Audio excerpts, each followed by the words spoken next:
Jesús no nació en un reino libre, no nació en una tierra soberana ni en un mundo en paz. Nació bajo estandartes romanos, bajo el sonido metálico de las armaduras, bajo la sombra constante de un poder que gobernaba no con amor, sino con miedo. Antes de hablar de Jesús, de sus palabras o de su destino, es necesario comprender el mundo en el que vino al mundo. Un mundo donde la autoridad no pedía permiso. Un mundo donde la obediencia no se negociaba. Un mundo donde el Imperio Romano imponía su presencia incluso antes de pronunciar una sola palabra. Para Roma, Judea no era una tierra sagrada, no era un lugar especial por su fe, ni por sus tradiciones antiguas, ni por su historia religiosa. Judea era simplemente una provincia más, una provincia difícil, una provincia incómoda, una provincia peligrosa. En los registros del Imperio Romano, Judea no aparecía como una región rica ni próspera. No producía grandes cantidades de grano como Egipto. No era un centro comercial como Siria. No ofrecía estabilidad ni grandes beneficios económicos. Lo que Judea ofrecía, desde la perspectiva romana, era algo muy distinto. Tensión constante, rebeliones frecuentes, conflictos internos.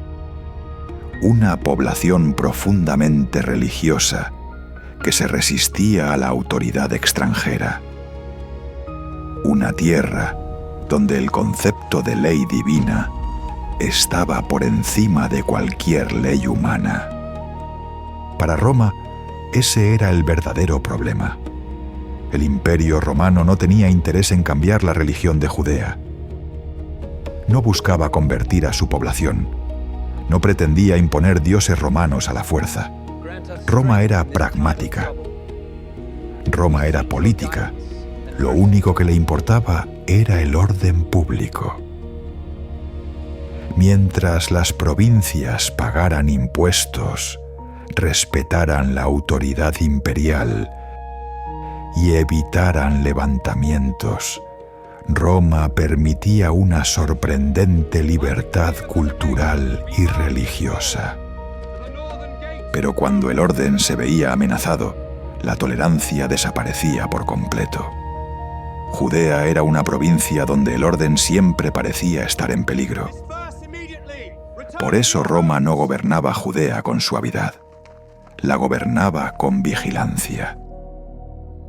Desde la mirada romana, Judea no necesitaba comprensión, necesitaba control.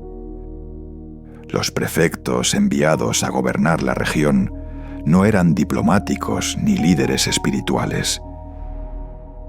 Eran administradores del imperio, responsables de una sola cosa: mantener la provincia en calma. Si la calma se rompía, el castigo no recaía solo sobre el gobernador, recaía sobre toda la región. Esto explica por qué Roma veía cualquier agitación religiosa como una amenaza política. Para los romanos no existía una línea clara entre fe y rebelión. Un profeta podía convertirse en líder de masas. Un mensaje espiritual podía transformarse en un levantamiento. Y Judea ya tenía antecedentes.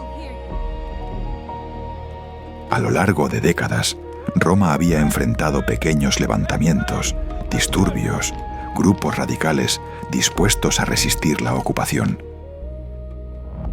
Cada uno de ellos reforzaba la misma conclusión en la mente romana: Judea debía ser vigilada de cerca. No por su valor, sino por su inestabilidad. Así, bajo esta lógica fría y calculadora, el Imperio Romano estableció su presencia, no como un vecino, no como un aliado, sino como una fuerza permanente, visible, recordatoria. Las legiones romanas no estaban allí por casualidad. Su presencia era un mensaje constante. Roma estaba observando, y en ese mundo, en esa provincia tensa, vigilada, gobernada desde lejos por un imperio que no conocía la misericordia, nació Jesús. No en libertad, sino bajo ocupación. Roma no gobernaba Judea con promesas, gobernaba con presencia. El poder romano no necesitaba explicarse. Se hacía visible en cada calle, en cada camino, en cada cruce de la ciudad. Soldados armados patrullaban los espacios públicos. Estandartes imperiales ondeaban sobre fortalezas y edificios administrativos. La autoridad no era un concepto abstracto. Era algo que se veía, se oía y se sentía. El primer instrumento de control era el impuesto. Para el Imperio Romano, los impuestos no solo financiaban guerras y construcciones, eran una prueba de sometimiento. Pagar impuestos significaba reconocer quién mandaba. En Judea, esta carga era especialmente pesada. No solo por la cantidad, sino por lo que representaba. Cada moneda entregada recordaba a la población que su tierra estaba bajo dominio extranjero. La recaudación no era negociable. El que no pagaba desafiaba al imperio. Y desafiar al imperio tenía consecuencias. El segundo instrumento era la fuerza militar. Las legiones romanas no estaban diseñadas para proteger a la población local. Su función era disuadir, prevenir. Y si era necesario, aplastar cualquier intento de rebelión antes de que creciera. La presencia militar no buscaba enfrentamientos constantes, buscaba silencio, un silencio aprendido. Roma comprendía algo fundamental sobre el poder. No hacía falta castigar a todos. Bastaba con castigar a unos pocos de forma visible. Los castigos públicos eran parte del lenguaje político romano. No se aplicaban en secreto, se aplicaban a la vista de todos. Los azotes no solo dañaban el cuerpo, humillaban, reducían al individuo ante la comunidad. La crucifixión iba aún más lejos. No era solo una forma de ejecución, era una advertencia permanente. Un cuerpo expuesto durante horas, a veces días, recordaba a todos lo que ocurría cuando el orden romano era desafiado. Roma no disfrutaba del castigo, lo utilizaba. El mensaje era claro y no necesitaba palabras. Esto es lo que ocurre cuando alguien rompe el orden. Después del castigo no quedaban gritos, quedaba silencio, un silencio pesado, incómodo, cargado de miedo. Un silencio que se transmitía de padres a hijos, un silencio que enseñaba a obedecer sin necesidad de nuevas órdenes.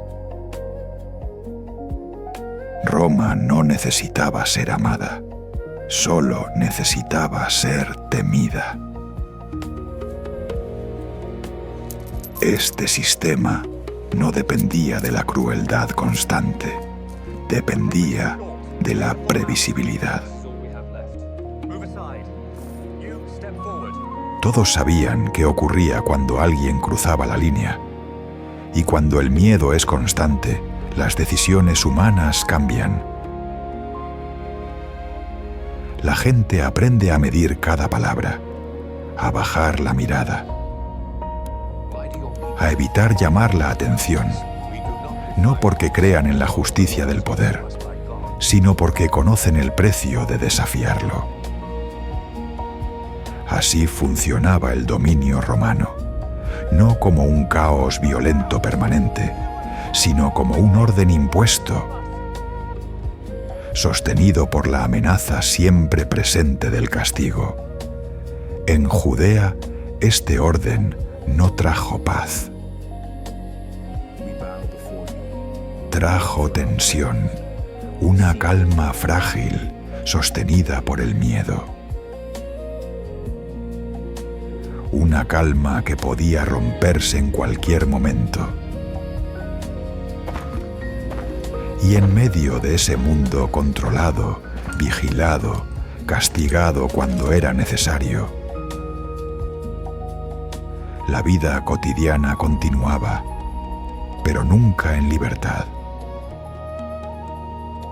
Vivir bajo Roma no significaba vivir en guerra constante. Significaba vivir bajo una tensión permanente. La mayoría de las personas en Judea no se levantaban cada día pensando en el imperio. Se levantaban pensando en el pan, en el trabajo, en la familia, en sobrevivir un día más. Pero el imperio estaba siempre presente, incluso cuando no se veía. En los mercados, la vida continuaba con aparente normalidad. Los comerciantes ofrecían sus productos. Las conversaciones eran breves, cuidadosas. Las miradas evitaban a los soldados cuando cruzaban las calles. No era miedo inmediato, era un miedo aprendido, un miedo que enseñaba cuándo hablar y cuándo callar, cuándo avanzar y cuándo retroceder, cuándo mirar de frente y cuándo bajar la cabeza. Los impuestos no eran solo una obligación económica, eran una preocupación constante.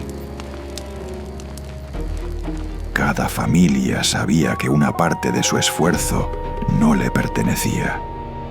Iba al imperio. Y ese recordatorio pesaba más que las monedas entregadas. El derecho romano coexistía con las leyes religiosas judías, pero no en igualdad. Cuando había conflicto, la ley romana prevalecía, siempre. Esto creaba una fractura silenciosa en la vida cotidiana. La gente obedecía normas que no sentía propias. Aceptaba decisiones tomadas por autoridades lejanas que no hablaban su lengua ni compartían su fe. La religión, que durante siglos había sido el centro de la identidad judía, seguía existiendo, pero bajo vigilancia. Roma no prohibía el culto, pero desconfiaba de cualquier reunión numerosa.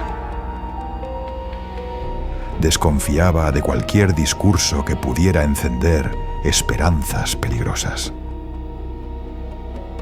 La fe ya no era solo espiritual, se volvía política sin quererlo. Hablar del Mesías no era solo hablar de salvación. Era hablar, para Roma, de un posible líder, de un posible foco de rebelión, de un riesgo. Así, la gente aprendió a vivir entre dos mundos, uno interior, lleno de creencias, tradiciones y esperanzas, y otro exterior, gobernado por leyes impuestas y soldados armados. Ese equilibrio frágil moldeaba el carácter de las personas. Algunos se adaptaban, otros resistían en silencio. Otros buscaban formas de sobrevivir negociando con el poder. Las decisiones cotidianas ya no eran simples. Ayudar a alguien podía ser visto como un acto de desafío. Reunirse podía interpretarse como conspiración. Guardar silencio podía ser la única forma de protección. El miedo no paralizaba siempre. A veces transformaba. Transformaba la manera de pensar, la manera de creer, la manera de elegir. En ese contexto, no todos reaccionaban igual. Algunos veían en Roma una oportunidad. Otros la veían como una humillación insoportable. La mayoría simplemente intentaba no llamar la atención. La vida bajo Roma no era una cadena visible. Era una presión invisible, una presión que empujaba a las personas a tomar decisiones que, en otro mundo, tal vez nunca habrían considerado. Y es precisamente en ese tipo de mundo donde las decisiones humanas comienzan a cambiar de forma. En un mundo gobernado por Roma, las decisiones humanas rara vez eran libres. No porque alguien las prohibiera explícitamente, sino porque el contexto las deformaba antes incluso de que nacieran. Roma no obligó a nadie a traicionar. No forzó a nadie a entregar a otro. No empujó directamente a nadie a tomar decisiones morales extremas. Pero creó un mundo donde esas decisiones parecían inevitables. Judas no vivía en el vacío. Vivía en una sociedad presionada por el miedo, la vigilancia y la desconfianza. Un mundo donde cada movimiento podía ser observado, donde cada esperanza podía convertirse en una amenaza política. En ese contexto, la traición dejaba de ser solo un acto personal. Se transformaba en una posible salida. Una forma de sobrevivir, una manera de protegerse, cuando todo alrededor parecía inestable. Pilato tampoco actuó como un hombre libre. Era un funcionario del imperio, responsable de mantener el orden público a cualquier costo. Sabía que una revuelta en Judea podía costarle su cargo, su reputación, incluso su vida política. No decidió desde la justicia, decidió desde el miedo a perder el control. Y Herodes, rey sin soberanía real, gobernaba atrapado entre Roma y su propio pueblo. Un rey sostenido por el imperio. Un rey que sabía que su poder no venía de la lealtad, sino de la conveniencia. Su paranoia no era un rasgo personal aislado. Era la consecuencia lógica de un sistema que premiaba la violencia preventiva y castigaba cualquier signo de debilidad. Roma no creó a estos hombres, pero los moldeó. Los colocó en una estructura donde el miedo era una herramienta política, donde el silencio era una forma de obediencia, donde la responsabilidad siempre podía desplazarse hacia otro.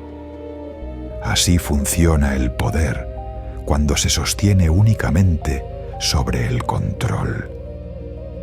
No necesita corromper a todos, solo necesita crear un entorno donde hacer lo correcto sea más peligroso que hacer lo conveniente. En ese mundo, las decisiones dejan de ser simples. La conciencia compite con la supervivencia. La verdad compite con el orden. Y el ser humano aprende a elegir no lo mejor, sino lo posible. Roma no fue solo un imperio de caminos, leyes y ejércitos. Fue un sistema que entendió profundamente la psicología del miedo y lo utilizó con precisión. Jesús nació en ese mundo, un mundo donde la paz era frágil, donde la justicia dependía del equilibrio político, donde la vida humana tenía valor solo mientras no alterara el orden. Y ante un poder que gobierna de esa manera, surge inevitablemente una pregunta. Cuando el poder gobierna con miedo, ¿qué le queda al ser humano? La respuesta no está escrita en piedra, no es única ni definitiva.